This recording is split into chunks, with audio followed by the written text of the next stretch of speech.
I'm Paul Carisse. I'm the director of this new academic unit at Arizona State University. You can see from our banners the School of Civic and Economic Thought and Leadership, and I'm delighted to see so many people here for the first event in this semester's part of the series for 2018-2019 on polarization and civil disagreement, confronting America's civic crisis.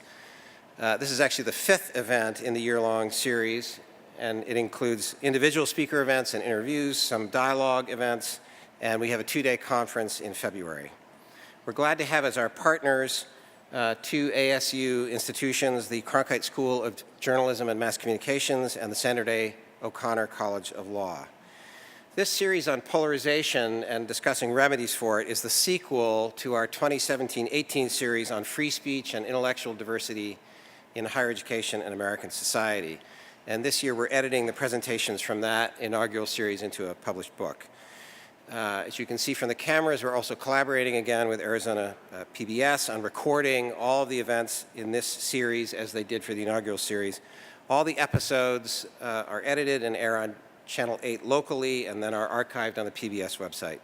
And everything that we have as our public speaker events, the major series and other speaker events are on the SCETL website. For example, earlier this week we had a panel event on the Martin Luther King Jr. Holiday. That's always an annual event for us. Our aim in all these public events is to provide a forum for civil disagreement and debate. And so I'm glad to see with us some other academic units represented, colleagues from the university, and also some members of the Phoenix community. And I was told that we'd have some members of the state legislature and other civic leaders here with us tonight. So just a few words about the larger mission of the school and the rationale for this series, and then I'll introduce our distinguished speaker. The School of Civic and Economic Thought and Leadership seeks to restore the connection between civic education and liberal education in the university and to undertake civic education with the broader community. Our students discuss great works of civic and economic and political thought to try to promote discussion of important academic and civic issues. And we supplement that with these sorts of public events and public series. Our theme this year is the intellectual and civic polarization that's causing the free speech controversy on so many campuses, that's suppressing robust debate. Since our last series event in November, a few months ago, I think the hypothesis that America is in a cycle of polarization has been confirmed in Washington, D.C. and elsewhere. We think of this as a dysfunctional, negative partisanship of angry disagreements, of self-sorting into parties and schools of thought, in which we demonize those with whom we disagree.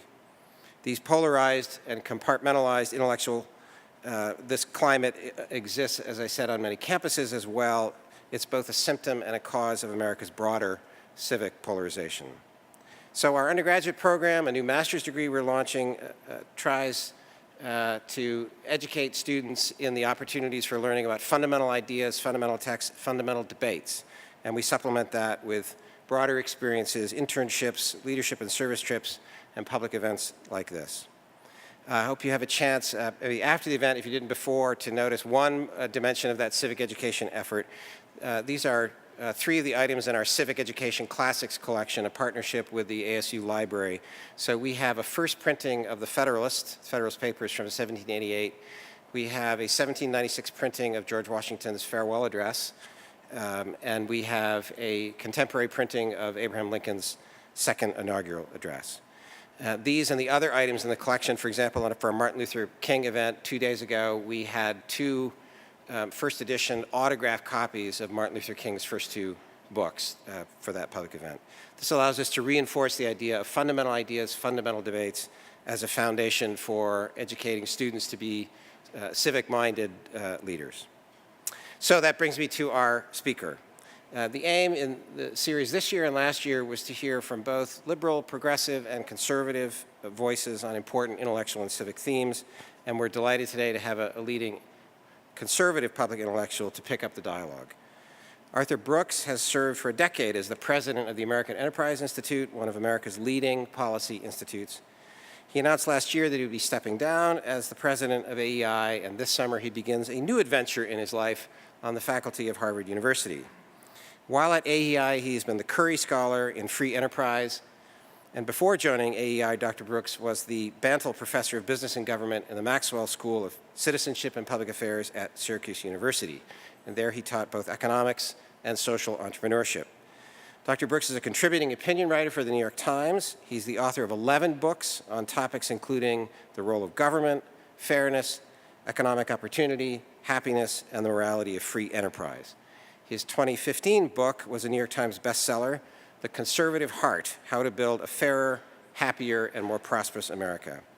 And I think copies of the introduction for his forthcoming book, Love Your Enemies, are available for free at the event tonight. And he'll be addressing the themes of that book in his remarks tonight on bringing America together. So our format tonight is first Dr. Brooks' prepared presentation, and then in part two of the evening I'll be joined on the stage by Dr. Stephanie Lindquist, who's the Deputy Provost, Vice President for Academic Affairs here at the university, and we'll jointly interview Arthur. And then in part three, Arthur will take questions from the audience. We invite everyone to stay for reception afterward. And now, as an unusual part of an introduction for our speaker series, we invite you to turn your attention to the screen, and we will have a trailer for a forthcoming documentary that Dr. Brooks is developing based on an important phrase about the pursuit of happiness from the Declaration of Independence. I don't claim to have all the answers, but the answers that I've found have truly changed my life. Arthur Brooks, sir. Thank you, Mr. President. It's an honor to be here and with all of you. Poverty is the thing I care about the most. I think that the suspicion that people have about capitalism comes because they think people like me don't believe in morals and they don't believe in any regulation at all, and that's not true.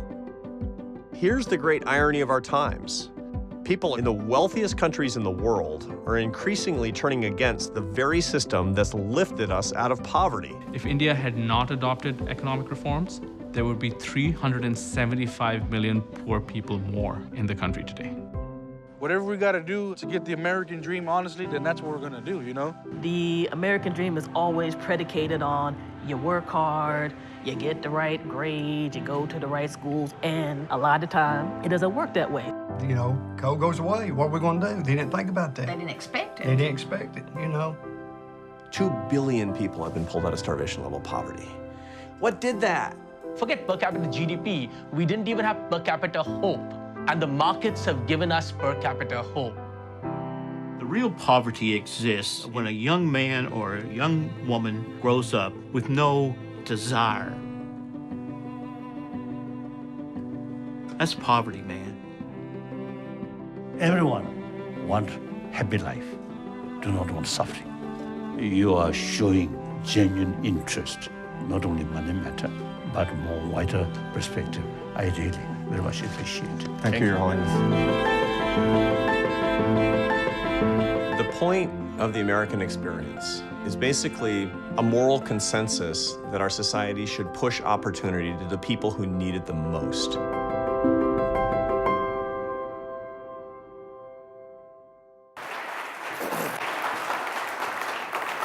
Thank you, ladies and gentlemen. What an honor it is to be here at Arizona State University. I've been looking forward to this. I have so many friends here, and I've been looking forward to this event to talk about this critical issue of how we can bring the country back together again. If I do my job, we can discuss this issue in a way where all of us can be empowered, no matter how we think about politics, to be agents for reconciliation in this great country. You just saw the trailer for a film that's coming out this spring. There will be showings of that movie here in Phoenix. Those of you who are interested in having one here on campus, we can do that. We have a whole team dedicated to doing screenings of the movie. Just let me know. We can bring that here if you're interested. All you need to bring is yourself and the popcorn.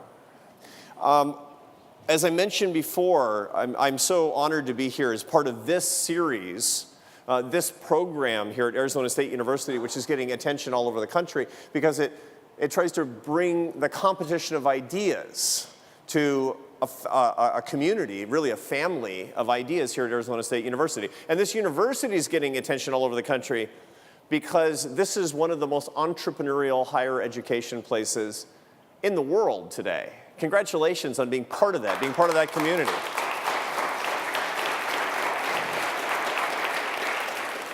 Why that's important is because Arizona State University is, through education, bringing opportunities to corners of our society where otherwise would not reside. That's really something to be proud of, but it's also something to emulate. And that's what I want to talk about. Do you want to bring people together? Give them more opportunity, and people will fight less. People will hate less. There will be less contempt. That's my argument. But the question is not whether that's right. The question is, how do you do it? You know, in my job, I'm the president of a think tank in Washington, D.C., which does work on public policy. It does work on American culture. And the great part of the most fun part of my job is how many people I get to meet. I do 175 speeches a year. I travel around all the time. I get to meet people from all different walks of life. And one of the things that's most interesting to me is having people who've been very successful in their lives tell me in their own words their story of success.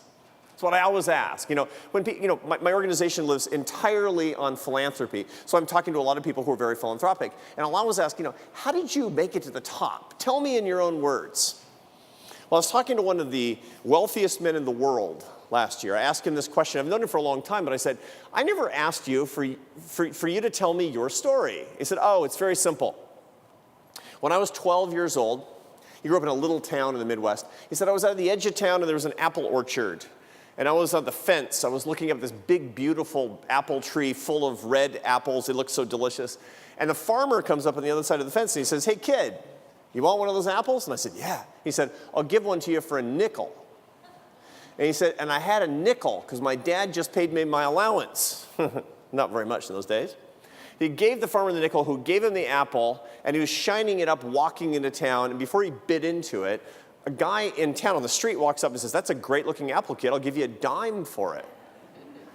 And he said, I said to myself, that's 100% profit margin.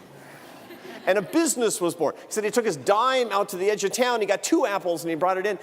And a business was born. He said every day after school, he would take all the money that he had and go out and double it every day. And this turned into a business where he would take his bike out and bring in a box of apples. And a few years go by and he borrows his uncle's truck and he's bringing truckloads of apples and doubling his money. And I said, this is your story? He says, yeah.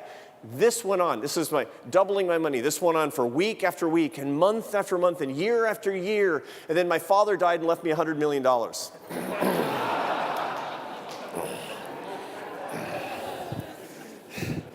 And I said, I got to get some new stories. Because, that's not exactly very elevated. That's not very inspirational. That's not going to bring America back together again. I'm on college campuses a lot. I talk to a lot of young people. And there's a tremendous amount of cynicism about whether the American system really does hold promise for everybody. And I got to be honest with you, I wonder about it myself sometimes. I look at the data on how much opportunity there actually is for people who have been poor. I look at the pathways to earn success, and they look more constricted than they used to be.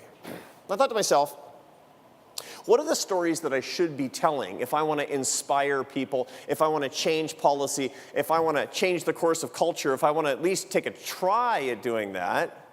And I realized I was looking in entirely the wrong place.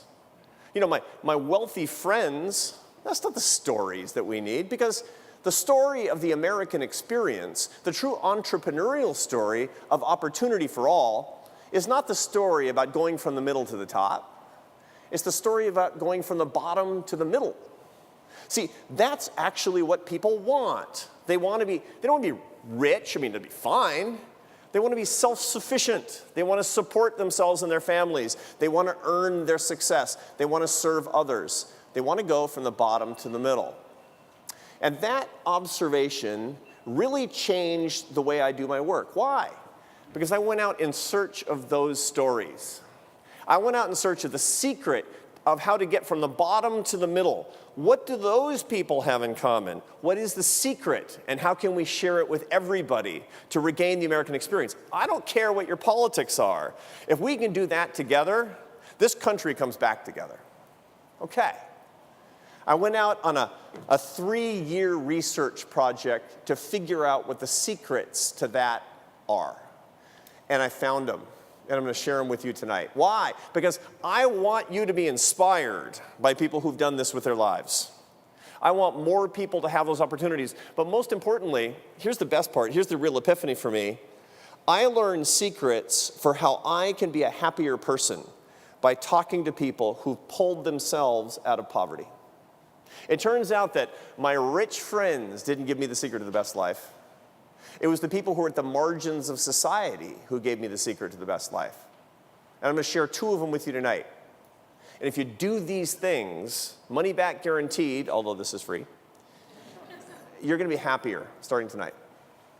Okay, so let's start my research journey I want to tell you about. I started saying, where should I go to find people that look like sort of the American dream, starting at their very bottom? You know, who are the people that are the most marginalized in our society today?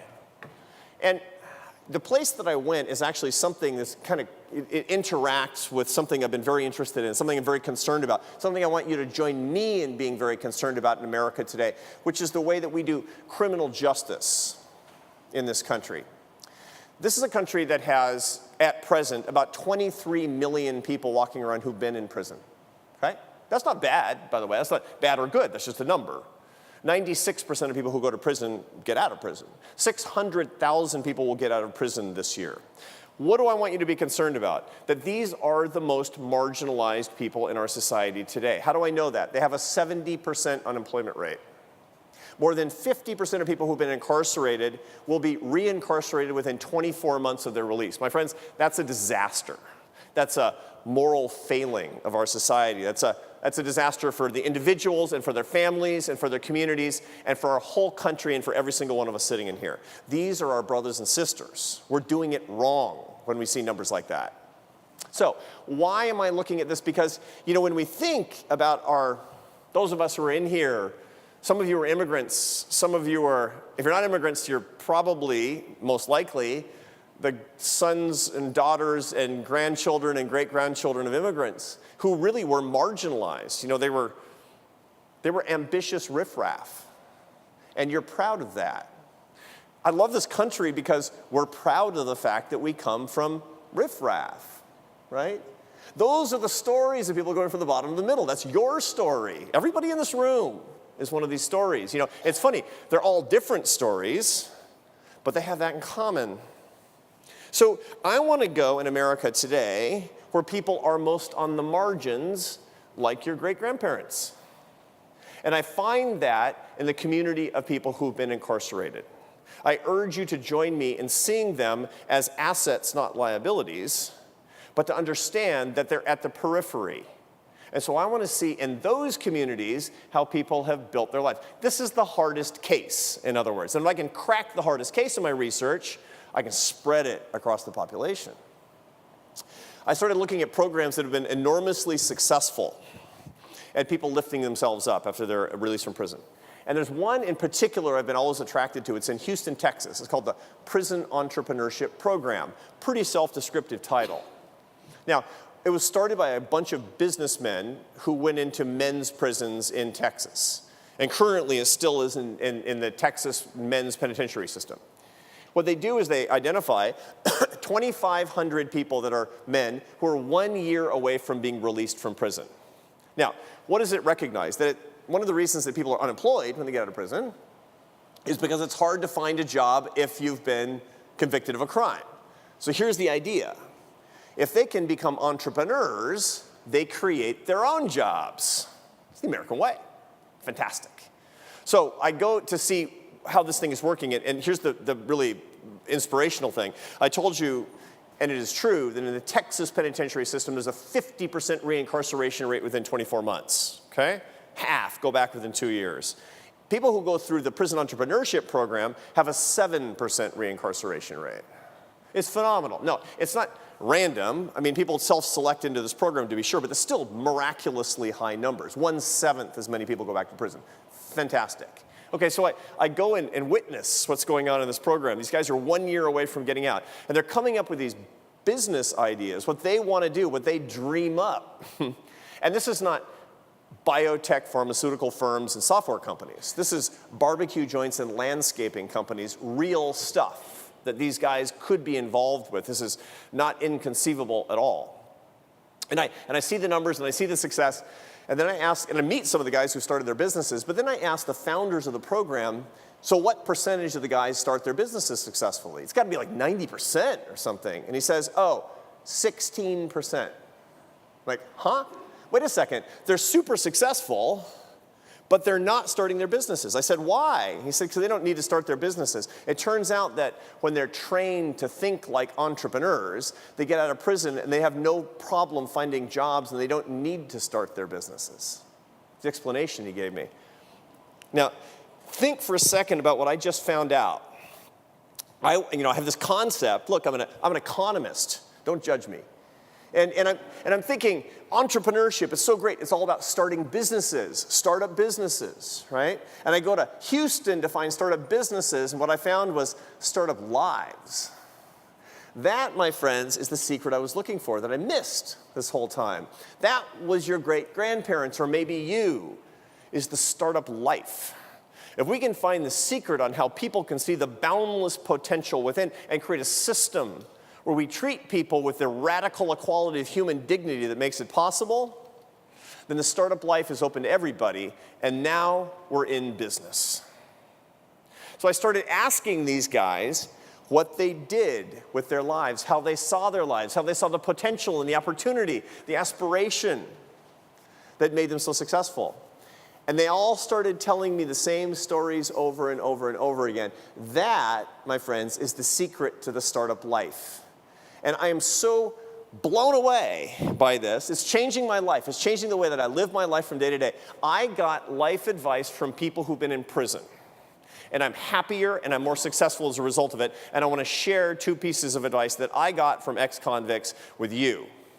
Now, if we share this with the country comes together. But at very least, even if it stays in this room, which I know it won't, you're going to be better off and you're going to be happier. Courtesy of people who've been at the very margins of our society. 2 secrets. I got a whole bunch. It's going to come out in a book at some point. But let me give you the 2 that are most on my mind right now. Secret number 1 of living a startup life. Take more risk. Now, that sounds like crazy advice that you'd get from people who've been in prison.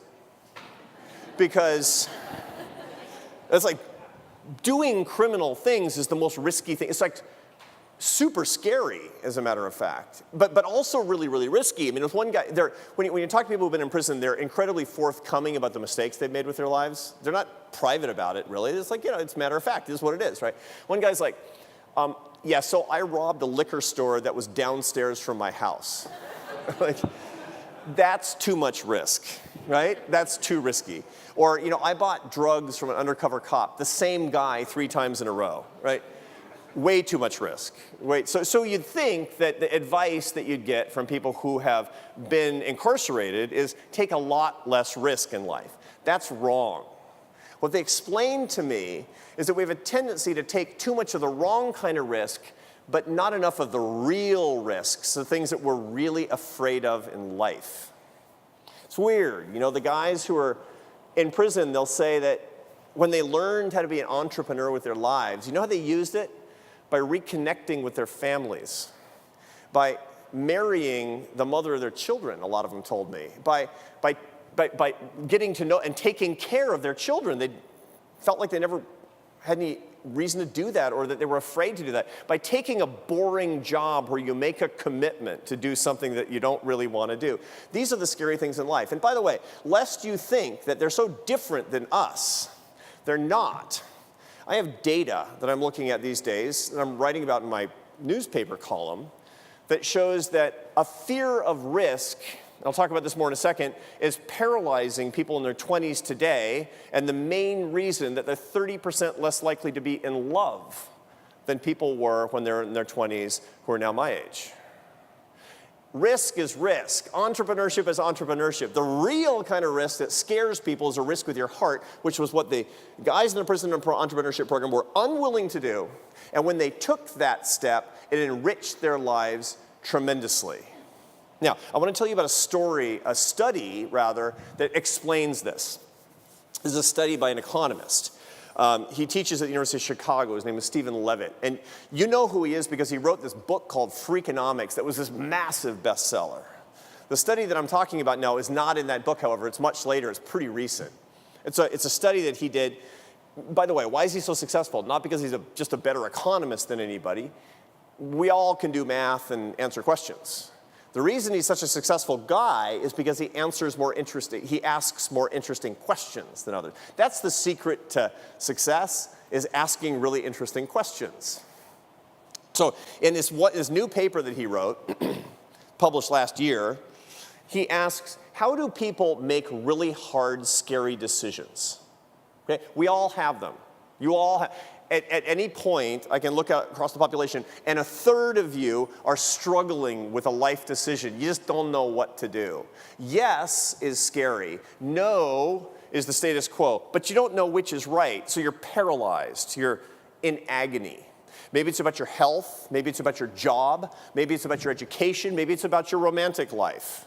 But it's a really hard, you don't know what to do. Yes is a scary risk. No isn't, but it's not clear what the right decision is. A third of you are suffering through that, and if you're not in that third, you will be soon, or you have been recently. Okay, so Steve Levitt, he wants to know the simple answer to the simple question. Do people tend to say yes too much to scary decisions, or no too much to avoid them? Now, when you say too much, what do I mean? Are they maximizing their happiness? So here's how he does it. He puts out an advertising campaign. He says, do you have a decision that you're in agony over in your life? You just can't decide? Let me make the decision for you with the flip of a coin. And 26,000 people signed up for his experiment. This is really a great country, I have to tell you. It's like, I wonder if I should ask my girlfriend to marry me. I know, I'll have an economist flip a coin and decide. That's just crazy. But yet, thousands of people did this. Okay, so they send in their decisions that they need to make. He has a computer flip the coin and send back the decision to him. Heads, yes. It's 50-50, and it's random assignment, like a drug test. So this is a legitimate social science experimental setup. Yes. Ask her to marry you. No, don't. Yes, get the surgery on your knee. Don't, no, don't. Yes, go back to law school. No, don't. Stay in your current job. Stuff like that. 26,000 of these things cranking out. Okay, here's where it gets interesting. Before the experiment, he asks how happy they are. 1 to 10. 1 is misery. 10 is bliss, self-judged happiness. Then he asks again, a year after the experiment, the same people. And what does he find? The yeses, the scary, the risk takers, they were induced to take this risk, are 1 entire digit happier than the no's. What does this tell us? Look, my friends, this is data, this is evidence. Take more risk. Look, you are struggling with a decision. Some of you are. Yes is probably the right decision.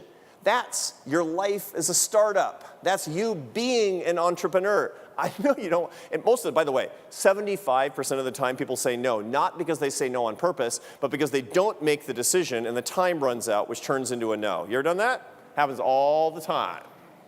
Say yes, it's the right decision. The guys in the prison entrepreneurship program said yes to their lives. They said yes to their wives and yes to their kids and yes to their jobs, and that was scary and it was right, and they were happier as a result. You get to use this too. You know, when I was doing this work, I was thinking about it a lot and I was talking about it. And I gave this talk on Capitol Hill to a bunch of young people, a bunch of Hill staffers. All of them were in their 20s, all really young people. And I was talking about life entrepreneurship, saying yes. Say yes. And, you know, I thought it was a pretty clever speech. And I finished and went on to my next whatever I was doing. And 2 weeks later, I was sitting on an airplane from someplace, and a guy came up to me, maybe 27, 28 years old. He said, "Are you Dr. Brooks?" And I said, "Yeah." And he said, "I was at that speech you did on Capitol Hill where you said to say yes to something you're afraid of." And I said, "Uh-huh." He said, "Right now I'm on my way to Philadelphia because I'm in love with a woman, and I've never told her, and I'm going to tell her because of your speech." And I'm like, "Oh, no. Oh, no. That's a lot of pressure, man." And then, you know, I wished him well. I said a little prayer for him. And then 3 months later, I saw him again at a party, and I remembered his face, and I made a beeline for him. I said, "How did it go?" And he said, "She shot me down. She doesn't love me." And I said, "I'm so sorry. I'm so sorry." He says, No. I meant to thank you, because I always would have wondered the rest of my life. Maybe someday I get married, and I'm having a big fight with my wife, and I say, it could have been Grace. You know? It's so funny, isn't it? It's so funny that we pass up our opportunities to take appropriate risks. And yet, and by the way, here's the most profound thing he said to me. I was paralyzed by fear of rejection. I got rejected, and I didn't die. So awesome. And he's set free. He was set free by the failure. He was set free by the disaster, by the catastrophe. You can be set free too. By the way, if you want to know this guy, he's on my new podcast. I have a second season of this podcast. It's a really clever title. It's called The Arthur Brooks Show. And the second season is coming out on February 14th because it's about love. And you'll hear this guy's story about how he got shot down. He came on my podcast and he told me the story. People are amazing. Anyway. You can do that too. If you conquer your fear and you act like the ex-con and you act like the guy who was paralyzed and there's something in your life, if you do that, you're going to be happier. Take more risk today. Lesson number 2 from the startup life. Use your weakness as a source of strength. You know, your high school guidance counselor told you, looking for my water here. Oh, there's my water. Your high school guidance counselor said, figure out what you're really good at and do that. Don't do the things you're not good at, right? That's pretty solid advice as far as it goes. Your mom taught that too. I have an affiliation with the Gallup polling organization, the best polling organization in the United States. Really great data on everything. Their best product, their most profitable product is called the Strengths Finder. What is it? It's a thing where you log onto the website and you answer about 300 questions. It asks you, they seem kind of like random questions, but what it's doing is a sophisticated statistical procedure called a factor analysis that's figuring out from your answers to these 300 questions your strengths, what you're really good at in a list of 34. It has the top 5 things you're really good at. By the way, it'll rank them so you know your bottom things too. You know what your real weaknesses are. And why do you use it? Because and companies are doing this all the time. They want to align people's passions with their skills. They want to find out what their strengths are and utilize them so they'll be more productive and they'll be more fulfilled. They'll be more successful. Play to your strengths. Here's the problem. Strengths are good as far as they go, but they don't connect you with other people. You know the true source of your power is your connection to other human beings. And your strengths will never connect you to other people. You know what? You know I can connect to you? I make a lot of money and I'm really smart. That's not very connecting, is it? It doesn't happen to be true in my case, but you know, if you have something that you're really great at and you brag about it and you show it off, you might be really successful, but people will not feel a connection to you. How are people connected? Through their weaknesses. That's how people are connected, through their feet of clay, all the things that we're not good at. You will connect, and your source of power will be in the human connection you make with other people if you use your weaknesses correctly. How do I get that from the prison entrepreneurship program? Because when I ask the guys what gives them the most satisfaction in their lives, what gives them the happiness that they've always sought, they tell me these stories about serving others with their experiences in criminal activity and going to prison. They go to high schools. A lot of them go into high schools and they'll say, don't take drugs. Here's how you'll end up if you do.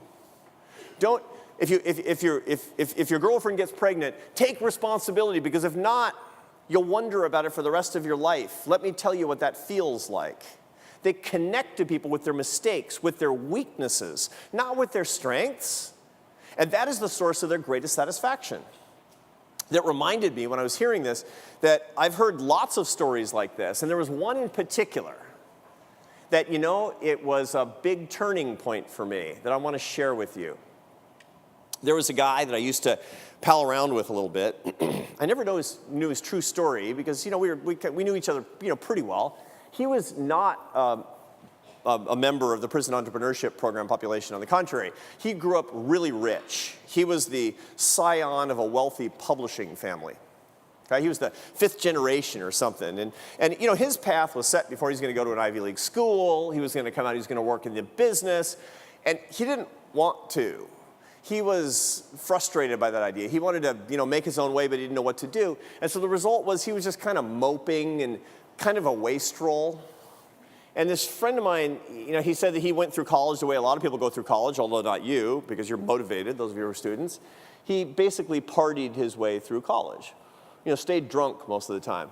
And one day, on his way home, in his senior year in college, on his way home from a party, 3 o'clock in the morning, blind drunk, in his car, he ran over a pedestrian and killed him.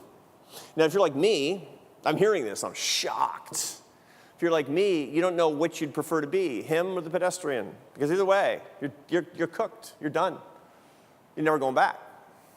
So, he had a wealthy dad, he had a lawyer, but still there are repercussions. He had to pay something. He went to jail for about 6 months. And when he was in jail, he said he had lots of time to think about what this means. What does this mean? How am I supposed to act? Now, he could bury it. He could get still a job in the company, never mention it again, move on with his life, pretend it never happened. He said that was wrong. That wasn't what he wanted to do. He got out of jail, he finished college, and he went and got his master's degree in social work and drug and alcohol rehabilitation counseling. He dedicated the rest of his life to sharing his weakness to lift other people up. He lived with that tragedy for the rest of his life. That tragedy would become a gift in the life of other people who would not have to have that tragedy. And I said, wow, man, that's super heavy. I've never had any experience like that. I said, yeah, you never ran over somebody and killed them for sure, but I bet there's a weakness in your life that you buried. And when you stop burying it, you realize that it was your connection to other people. I bet you've done that too. And I thought about it, and it's true. I did have a secret weakness for a long time. And I want to tell you about it, because you have one too. And I want to make you think about yours. In my case, it has to do with basically what I do for a living now. See, in our world, and you have all these fantastic and famous professors here at Arizona State University. They have these great academic backgrounds. Went to famous schools and did really well in their programs, and they're successful, right?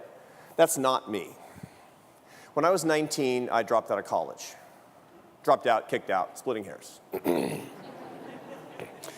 And I went on the road doing what I always wanted to do because I had no choice. I had to do something, but my dream was to be a professional French horn player. That's what I wanted to be since the time I was a little kid. And I went out on the road. I went pro. I played chamber music, and for a couple of years I played with a jazz guitar player named Charlie Bird. And then I wound up in the Barcelona Symphony, playing with one of the great orchestras of the Mediterranean region.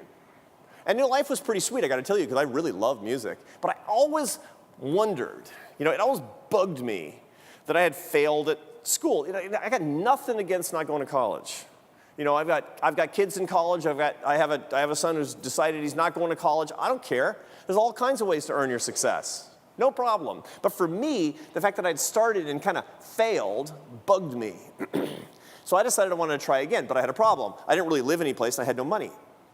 So one of my friends said, you should study by correspondence. I said, what's that? He said, well, back in those days, in the 90s, you do it by mail, and you get credit, and you can actually get a college degree. I'm saying, that's crazy, really? You can do that? Yeah, sure enough. So I did a little bit of research about how to go to school by correspondence. And I found a place called Thomas Edison State College in Trenton, New Jersey.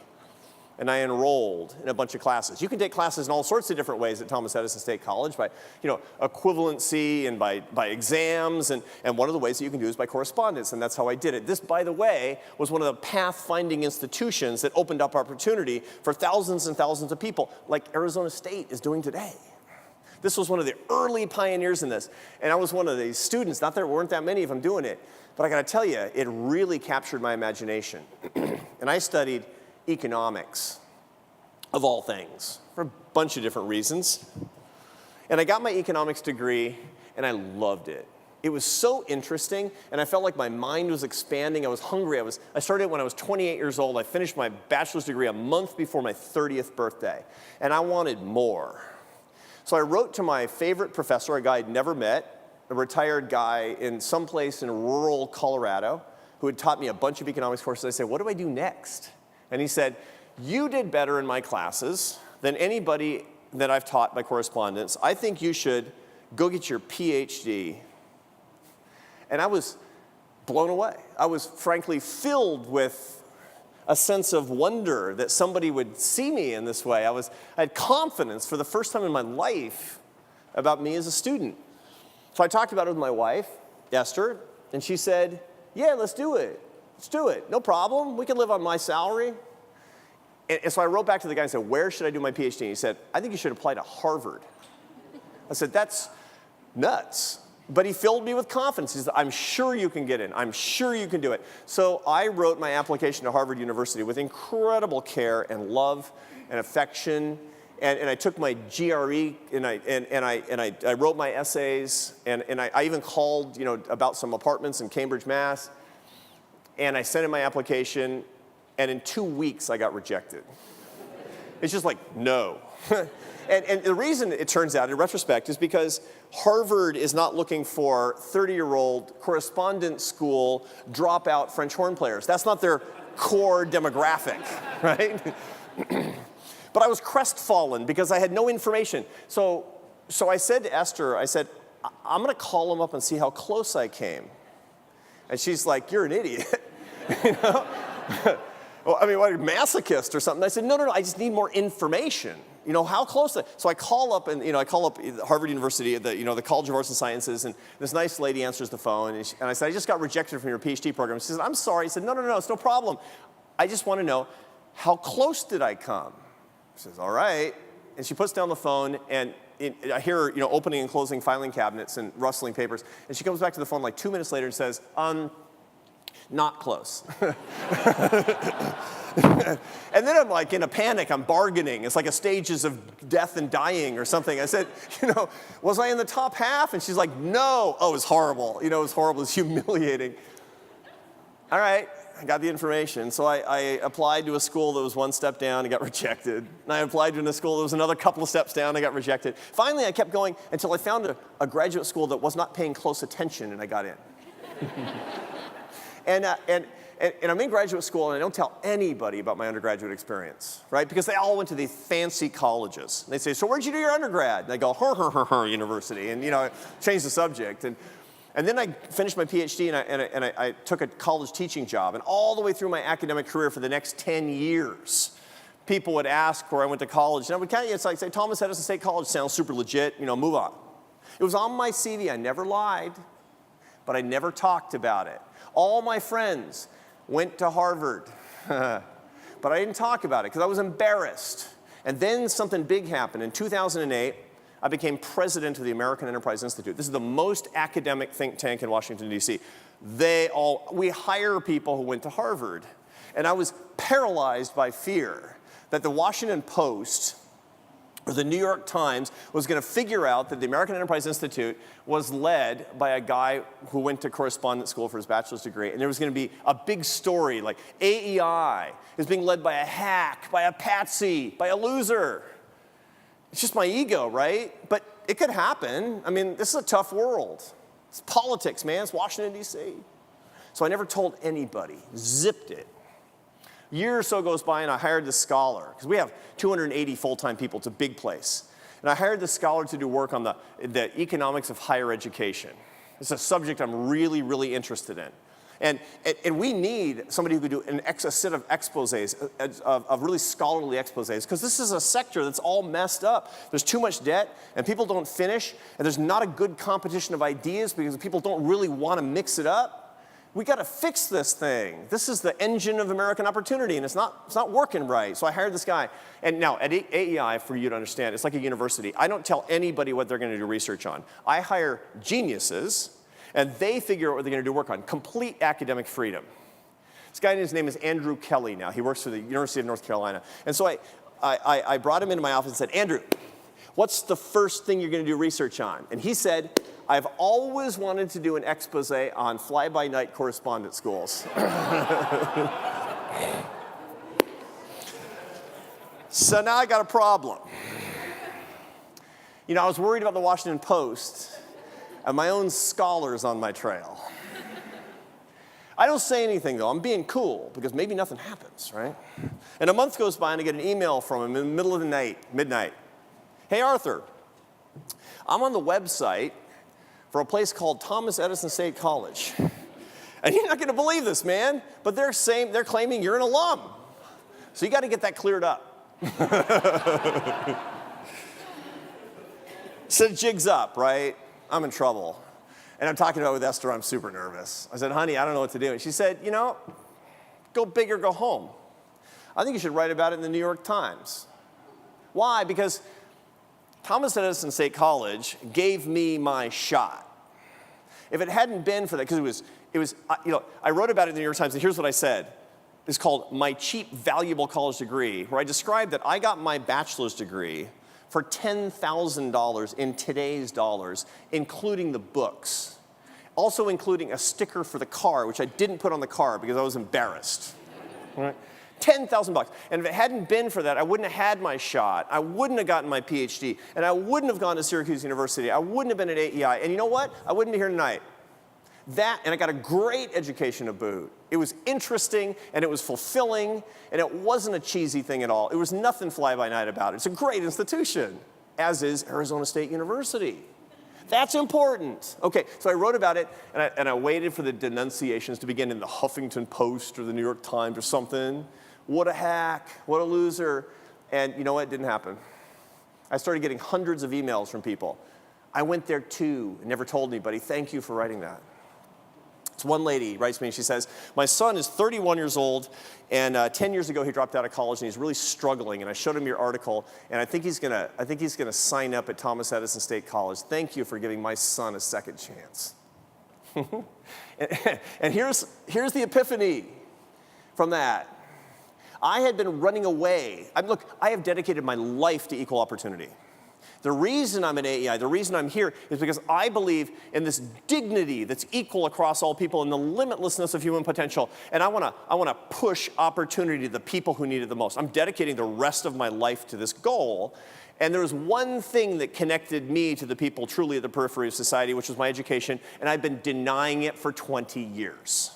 You know my problem? I'm an elitist against myself, which is the worst kind of elitist to be, at least the most ironic. But you know what? I got outed. I'm not going to like I'm so virtuous. I didn't go, you know, guess what, everybody? I've decided I'm, no. I got outed by my scholar. I had no choice. And that's when I went public on this. And it was nothing but good.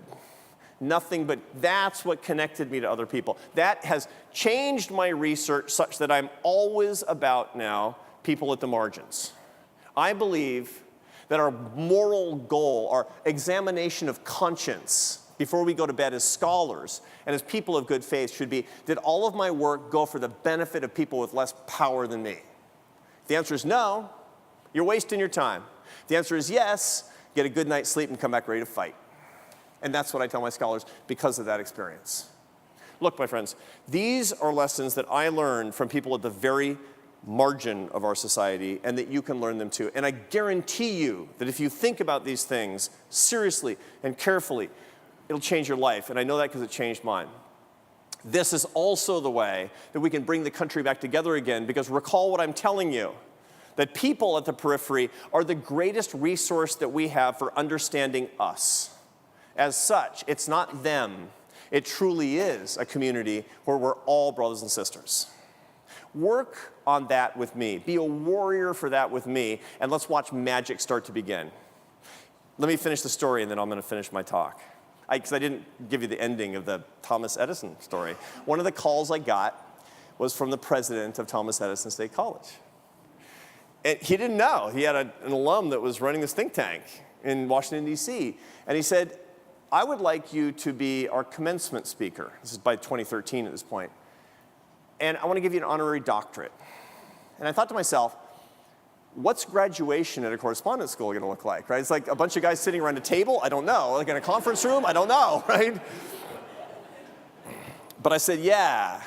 And I went to Trenton, and it was in the Trenton ice rink.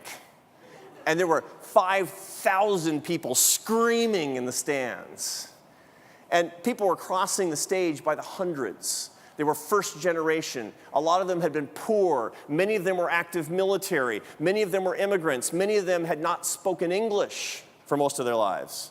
These were the people who needed the opportunity the most. And I'm just this guy, I'm just the commencement speaker, and I'm sitting in my cap and gown. I borrowed my dad's cap and gown because he was a college professor.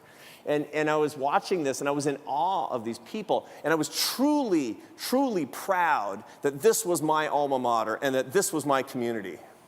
And there was one lady, I just want to share this with you because this really sums it up for me. Everybody got to say, you know, there's hundreds of people, 700 people or something crossing the stage. Everybody got to say one or two things, their name and one sentence.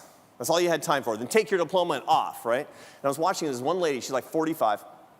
She has lines on her face. She's lived.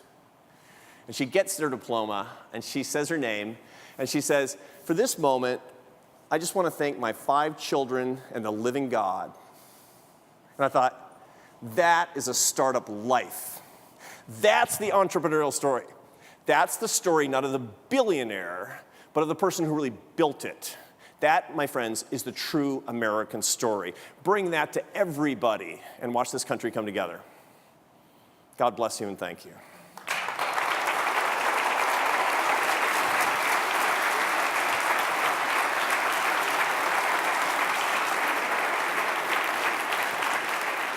Where do you want me, here? All right.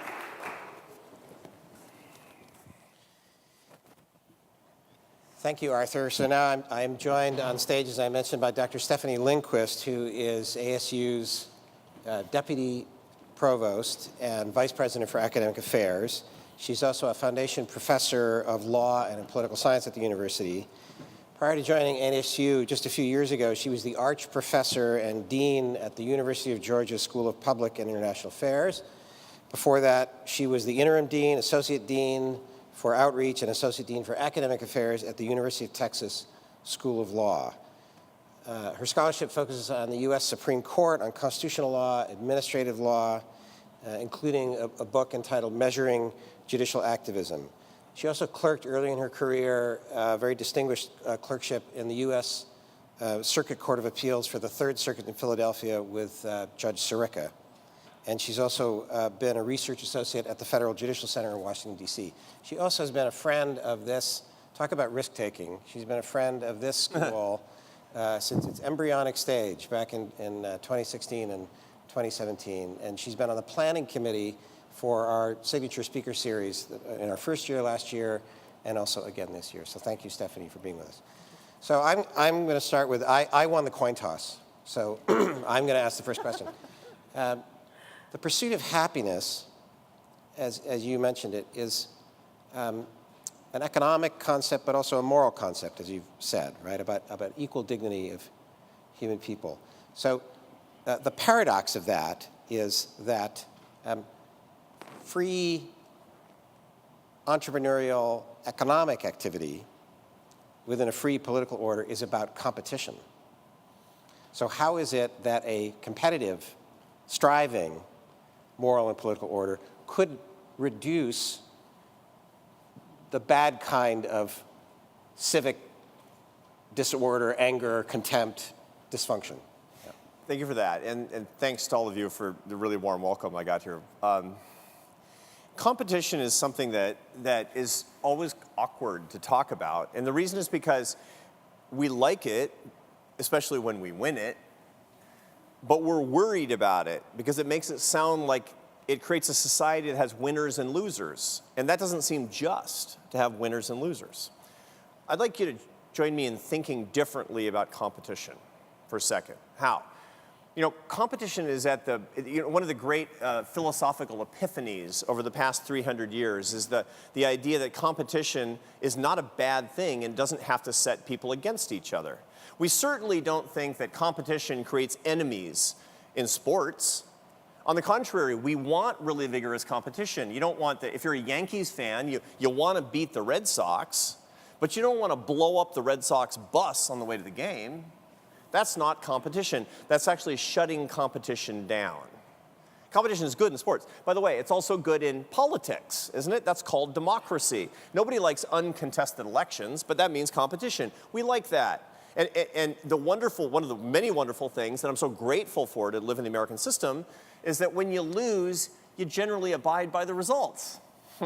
That's playing by the rules. Rules are part of the competition. Cooperation is part of the competition. Now in economics, really one of the most marvelous things, it's like there's a lot of problems in free enterprise competitive economics for sure. Right? You need regulation. You have to make sure that people are honest. But the great thing that we've discovered over the past 200 years, and particularly over the past 50, is that it is the concept of the free enterprise system that's pulled 2 billion people out of poverty since I was a kid. For the greatest humanitarian achievement in world history has happened during my lifetime because of the free enterprise system. Now, it doesn't mean you need no rules, doesn't mean you need isn't the only thing that's important. I'm not a radical, but I'm facing the facts about this. So what do we know? Competition means you need to cooperate with each other. It means you shouldn't be enemies with each other. It means you should abide by the outcomes. And in so doing, we can have a cooperative society where people can love each other, notwithstanding the fact that they're free competitors. The problem that we have in our society today is that everybody's trying to shut the competition down. I go to a lot of college campuses where they're trying to shut down the competition of ideas by making anathema certain ideas that are considered to be too controversial or too hurtful to actually hear. That's bad. That's like having an uncontested election. That's like having a monopolist in a market. You don't want that. Students should rebel against that immediately. They should demand to hear all different points of view, including those that they disagree with. And in our society, in politics as well, we're dragging people and hurting people and shutting down the competition in our politics. That's not right. That's actually an un-American thing to do, and it's totally unnecessary if we want to live in a pluralistic society that truly embraces diversity. Diversity is part and parcel with this idea of competition. Arthur, thank you so much for being here and for such an inspiring talk. We really appreciate it very much. And I think your comments about Thomas Edison University really resonate here in terms of first-generation students. So we thank you for that and look forward to seeing that you've endowed a chair at Thomas Edison University. Haven't done that yet, Your very by the way. successful movie. Yeah. Wait for my first billion. Yeah, that's great. I want to talk to you about universities. So you've described universities as really important opportunity builders for young people, first-generation students in the United States. The question, of course, the problem that we have now is that universities are not as well viewed. Recent Gallup polls showing that American citizens actually have a reduced trust in universities. What would you recommend for those of us who work at universities and are associated with universities, affiliated with universities, that we can do to change that dynamic? Right. Because I agree with you, universities are a source of important social opportunity and economic opportunity. The fundamental reason that people are jaundiced about universities, I mean, there are a lot of things that they say. The faculty are out of touch, the universities are too expensive, and, lots of things like that. And we could, as faculty, we could be more in touch. And we could find ways to be more cost-effective with students. All those things have an element of truth. But the fundamental reason is the perception that universities in America, particularly elite universities in America, are helping to create castle walls and a moat around the people who already have the most privilege. And it's kind of hard to deny, by the way. In a lot of elite universities, they have a legacy system where you have a 4 to 8 times as likely chance of getting into the university if your parents went to the university. Well, it just propagates, it perpetuates privilege in ways that are completely unnecessary and just sound vaguely un-American to most people. You don't have to be a radical to think that that's not right. It's just not right. So the problem that we have is that universities are creating, there's a belief that they're creating a class system where the privileged get more privileged and the rich get richer and everybody else is kind of left out in the cold. That's what people really resent about that. Now, there's nothing wrong with being very good at something. There's nothing wrong with being elite. I'm going to teach at Harvard University. It's a great university. So is Arizona State University. This should be as elite as it can possibly be on behalf of people who don't have privilege. In my view, when you're using your elite status for elites, you're doing it wrong. When you use your elite status for people who aren't elite, you're doing it right, and you have nothing to be ashamed of and nothing to run away from. And so that's the strategy, it's the beginning of the strategy that I would recommend to all universities, and I want to be part of. Wonderful. Let me ask you a little bit, another question that's on a just slightly different topic, and that is about your startup life. News stories recently show us or demonstrate that, and data demonstrates that we see a consolidation of corporate power now in the United States, and actually a reduction in entrepreneurship in startup companies, with, I think, an important exception that we see women who are becoming very entrepreneurial in this country.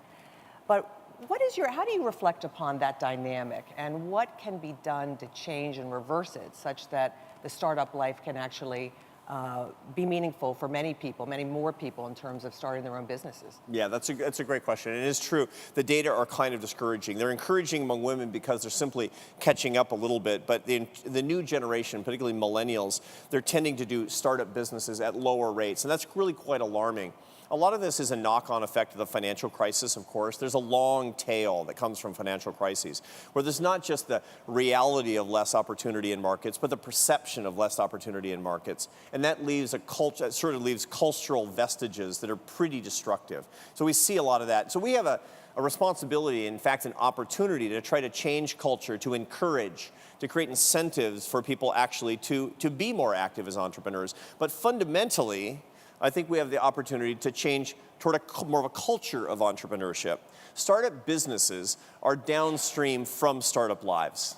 You know I think this, 'cause I just gave you a 35-minute talk about startup lives. And what we have is a real crisis of confidence and risk-taking among particularly people in their 20s in America today. How do I know that? Because they're less likely to actually lock down in permanent relationships. They're less likely to take risk in moving. This is an interesting fact. Some of the U.S. Census data shows that people are half as likely to move for work as they were in 1970. Half as likely. Everybody thinks that this is the most mobile society. It's not. It's the least mobile society in recent memory. People aren't moving. There are a lot of reasons for that. You know, if you're poor, for example, it's hard to move your welfare benefits. It's hard to have information about where opportunity is. It's just really complicated to do. But that's not just among poor people. It's among middle-class people and people who are relatively privileged as well. We need to create a culture in which it's cool to take more risk. And if we do that, then downstream from that, we're going to have the startup companies that the new organizations, the new companies that should be the real engine of growth in our society. Thank you for that. One last question for me, and then we'll turn to questions from the audience. When I was in college, I had the extraordinary fortune of being able to interview Andrew Young, who then was the mayor of Atlanta. This was an important sort of lieutenant of Martin Luther King Jr. in the civil rights struggle. And one of his standard arguments then about the South, the New South, was Atlanta is a city too busy to hate. We need to get over the racial divisions, mutual contempt of the past. So I think that's a version of your argument. The skeptical response today might be, all you're doing is changing the subject. This is a conservative ploy on behalf of free market people to really change the subject. There are reasons to have contempt for people whose history included privilege, white people, economically wealthy people. There are good reasons to just be contemptuous and angry and not want to hear these points of view. And that's from many college campuses and many public journals and media. So what would be your response to that? I've lived in Atlanta, and it is a busy place. And that was coined by Andrew Young because he really believed it. I believe of a major version of the same idea, which is that societies that are on the move are too busy to be envious. People are too busy to be envious of each other. And envy is actually the handmaiden of political populism, and it's what you see in the wake of a financial crisis, which is exactly what we see on right and left in politics today. That's just envy. Populism comes from envy. Now, when we talk about changing the subject, there's a lot to be said for changing the subject, although we also have to have moral reconciliation. Here's the problem I have with saying, and I hear this a lot, because I write about contempt. My new book, by the way, there's a booklet out there, and you can take it. It's the first chapter of the book. And our donors at AEI, by the way, when I'm on college campuses, here's their offer. You send in the card at the back. Our donors will send you a copy of the book. You don't have to buy it. If you're interested, and if you want to love your enemies, it's a how-to guide. Okay, one of the things that I talk about is that we have too much contempt in this country. Not that we need to agree, on the contrary. You know that the competition of ideas, also known as disagreement, is a secret, in my view, to excellence. The problem is not that even that we have contempt for other people's ideas when we think that they're wrong. The problem is that we have contempt for other people. There is no good reason to hold another person in contempt, because that person is your brother or sister. And you should not have contempt for your brother or sister. To begin with, it's extremely impractical. Nobody in history has ever been insulted into agreement. And if you want to persuade people of your point of view, to bring people together around your point of view, you must not treat other people with contempt, because you will have permanent enemies. That has been largely an area of error and mistake that we see in our political culture today, where we do base blocking exercises or lockdown exercises on political basis by standing up to the other side who aren't even present and treating them with contempt. You see where it's getting us. It's the path to perdition. Our country is suffering because of this, and so all of us need to stand against it. And the way that you personally can stand against it is to meet contempt, meet somebody who has contempt for you and your ideas, and answer with kindness and respect and warm-heartedness and even love. And I don't care if you don't feel it, fake it.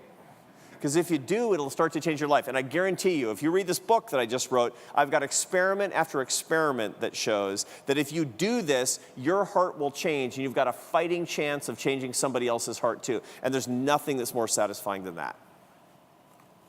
Okay, questions from the audience. I would ask that at least the first two questions be from students, if we can have two risk-taking, daring students come forward. We got two, all right.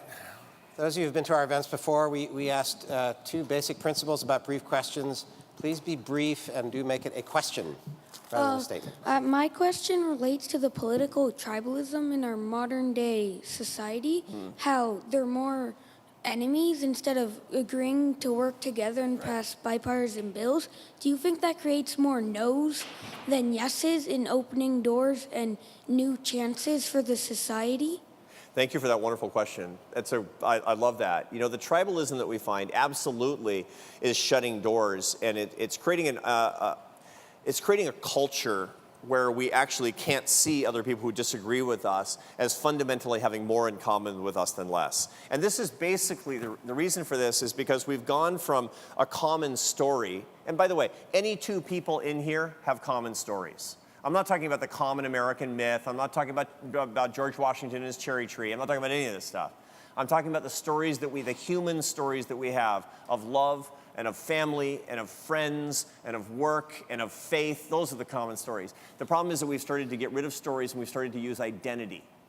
Identity is one single element with which you identify. And when you identify with identity, when your identity politics takes over for your human story, then you become tribal, and it becomes impossible for you to make connections with other people. We can't make progress unless we do that. Now, the good news is that smart person like you, young person like you, the future's in your hands. Say no to identity politics, even though you have identity. Say yes to stories that connect you to other people, especially other people with whom you feel like you have very little in common. And that's when miracles really start to happen. Thank you for that wonderful question. First, I'd like to thank you for your inspiring speech. Thanks. As you mentioned in your story about your college experience and how Thomas Edison gave you kind of a fresh start to your academic and path to get to your PhD. As a current undergraduate, how did you use your college experience to guide your startup life and find your passion, kind of guide your future? I appreciate that a lot. What I found was most useful in my undergraduate experience is figuring out what I loved and what I was interested in. It's funny, you know, one of the things that I've noticed, and now I have college-age kids, and the one thing that they know a lot. I mean, they're better educated than I was, and they know a ton of stuff. What they don't know is what's written on their hearts. They don't understand their own hearts. And the great thing when you're in an environment where you're meeting a lot of different kinds of people, including people who disagree with you, which is so critically important, and where you're studying a lot of things that you've never thought about, and you're being asked to learn things that you didn't think you were interested in. The beautiful thing about that is you're going to come out of your undergraduate experience, if you're paying a lot of attention and working really hard, saying, I think I have a better understanding of my own desire. That's it. That's the sort of the essence of discernment. Discernment is not about trying to figure out what you're supposed to do. It's trying to figure out what you actually want. So if you're paying attention, you're acutely paying attention to the people and the surroundings and the conversations and the classes and all of the things, especially the people that you disagree with and the classes you didn't want to take, you're going to come out with intimate knowledge of your own heart, and you'll never be sorry for that. Thank you. I was wondering how your logic would apply into foreign relations, because it's one thing to love my fellow citizen, but it's quite another thing to apply this logic to foreign nationals and, state-to-state relationships. So I was wondering your take on that, and if it is possible to apply this logic there. Yeah, so that's a wonderful question. Actually, I've never gotten that question. Isn't that weird? I've never gotten that question before, but I've thought about it. And the answer is, you should love your enemies no matter where they live. That doesn't mean that you have to agree with your enemies. It doesn't mean that you sometimes don't have to fight your enemies. But it does mean that you should not hold enemies in contempt, because they are your brothers and sisters. They are people too, right? I mean, it's a very funny thing. It's a hard thing to imagine. And dictators the world over have encouraged their citizens to hold others in contempt, because that's how you get people fired up for particular causes. But a just cause, something that truly is pursued for the cause of justice, can be pursued vigorously despite the fact that we don't hold each other in contempt. That's one of the key lessons of Dr. King, is to love everybody. He talked about the importance of loving your enemy, and he was nails, man.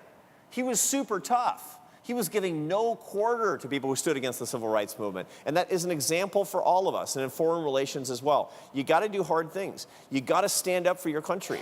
You sometimes have to fight people when they're doing injustice around the world, when you need to share your values for people who are impoverished and people living under tyranny. But there is never a good excuse to hate your brothers and sisters who are walking this earth. Thank you. We probably have time for just a few more questions, and I should stop discriminating against those of you who aren't students. Yeah. If there are a few people. Yeah, and I'll go quicker in my responses. Yeah. Yes, sir. Hey, thank you for being here, and thank you for setting up a mic that's good for shorter people. Yeah. What strategies do we as citizens and voters of the United States use to convince our congresspeople and those in elected office to end the shutdown? Let's take it up a few more thousand feet. What do we as citizens do to convince our policymakers that the culture of contempt is no good? Stop rewarding it. Stop rewarding it with dollars and stop rewarding it with votes. That's my view. Look, markets work. Market signals work. We're rewarding people that don't share our values. How do I know that? I'm not just supposing that. It's not kumbaya. 93% of Americans say they hate how divided we've become. I bet that actually encompasses, that 93% includes all of you. I bet it does. If you join me in being part of the 93%, it's time for you to stand up to the man. The 7% that are getting rich and powerful and famous by firing you up and telling you have to hate your enemies. The shutdown is one tiny downstream effect of this. But to the extent that we will turn off the vitriolic television show hosts, that we will stop reading the columnists with whom we agree but are telling us that our opponents are stupid and evil, that we'll stop supporting the politicians that are bitterly trying to drive us into the morass of hatred and disrespect, then we actually start to make progress, because they will listen. The 7%, they're supposed to work for us because we're the 93%. Maybe I'll make a bumper sticker. We're the 93%. Thank you for that question. Hey, thank you. Hi. I really like your conservative heart book, and you use the word happy a lot. And a couple of weeks ago, Tucker Carlson kind of made the same argument, happiness. But he said that it's about markets have failed us. So is Tucker wrong, or there's some valid where we conservatives have missed the point of what happiness is? It's a very good question. I thank you for that. So those of you who are not aware, Tucker Carlson, I'm sure you all know, is a Fox News television host, and it's been a friend of mine for a long time. He has a very strong and different view than I have about the sources of happiness, about how we actually can be happier by creating a society in which we all get along. I have my belief, my research suggests to me that basically your happiness in a portfolio comes from 4 things that you need to work on: your spiritual life, your family life, your friendships, and serving others and earning your success through honest work. Those are the 4 things that you need to do. And if you want to work for the happiness of our society, you don't need to shut it down. You don't need to close it off. You need to work so that other people can freely express and explore their faith, where their families can be set up in a system that's secure and good, where friendship is cultivated and communities are strong, and where work is where everybody is necessary and people can earn their success and serve others. Now, how do you do that? That's where conservatives and liberals disagree. That's the beautiful part. You notice that I didn't say anything about how to do that. I got my views and you have yours, and I think we need to talk about how to get that done. But that, in my view, is the secret to how we do it. Thank you so much. Mr. Brooks, thank you for what you're doing. Thanks. My question, how do those who are out of poverty step into the shoes of the impoverished at a universal level? So how do you do the things that I'm talking about? How, if you're not in poverty, you actually experience this? You know, it's actually really tricky because we're increasingly a society in which we don't come into contact with those who are not members of our socioeconomic class. We've structured a society where we have a lot of walls. You know, when I was a kid, I grew up in a lower middle class family. But there were a lot of people who were actually poor living in my neighborhood who were on public assistance. So it was nothing weird. Most of the families that I grew up with in my neighborhood, in lower middle class, working class neighborhood in Seattle, had only one parent, right? This was not an odd thing for me to see. My kids never see that. My kids have very few friends where the parents aren't still married. Very few friends where the kids don't have the opportunity to go to college. And so the result is that they don't actually mix. And this is a big problem. We don't know. I mean, I do a thought experiment. I live in Washington, D.C., and outside Washington, D.C., and I'll ask people, you know, this is one of the most economically polarized cities in America, yet it's the capital of the free world. And I'll say, how many of you would have your lives affected materially if all of the poor people in Washington, D.C. suddenly disappeared? And they think about it, it's like, yeah. I mean, I don't know any poor, they don't know any poor people. So here's the challenge to you. You know, I've said, I want you to go where you're not invited and meet people you've never met and wouldn't otherwise know, okay? I mean, so if you're a conservative, I want you to have friendship with liberals. If you're religious, I want you to know more atheists. So and if you're not poor, I want you to find a way to actually have friendships with people who are economically at the margins of society. How are you gonna do it? You actually can do it. You don't have to just volunteer one Saturday at a soup kitchen once a year. You actually need to work at it, but you can do it because poor people are all around us. We've just been very good at not knowing them and not seeing them. So that's your assignment. Yeah, these will be the last 2 questions. Great. First of all, I dig the blue laces. Thanks, man. And the important part is my question, which is, do you think the kind of risk-averse culture being created in the millennial generation and my generation, Generation Z, and the solutions to the problem are more economic or more like cultural and social in nature? Ooh, that's a good question. It's a really hard question, too. Are the problems of risk aversion among millennials and iGen or Gen Z, are they more cultural or are they more economic? I think they're more cultural.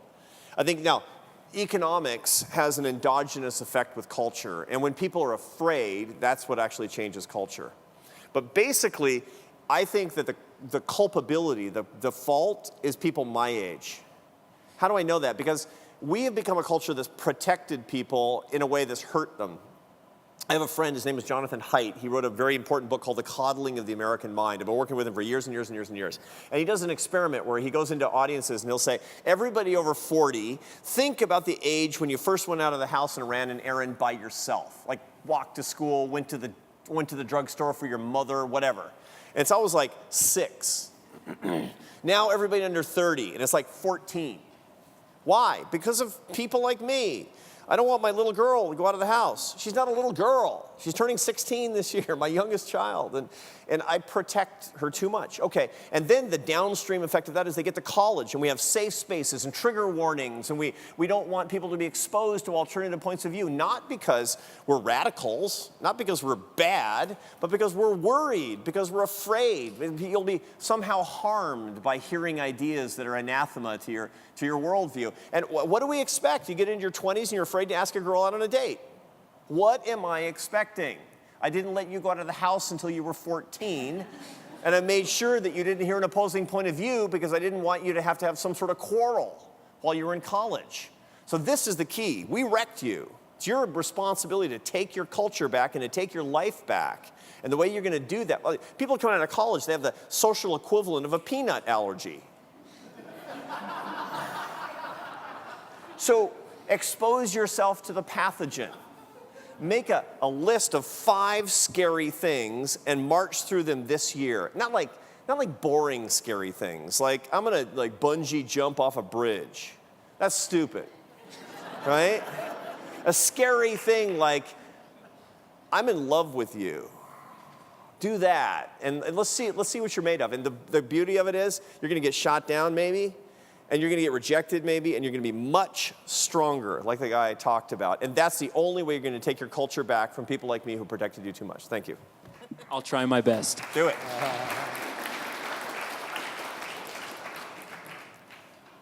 There is this question that often people ask, that people lately ask a lot in my country, in Poland, which is how to make other people less hateful. But there is another question which I want to ask you. How do you think we should fight with hate and contempt within ourselves? Such a beautiful, that's the best last question ever.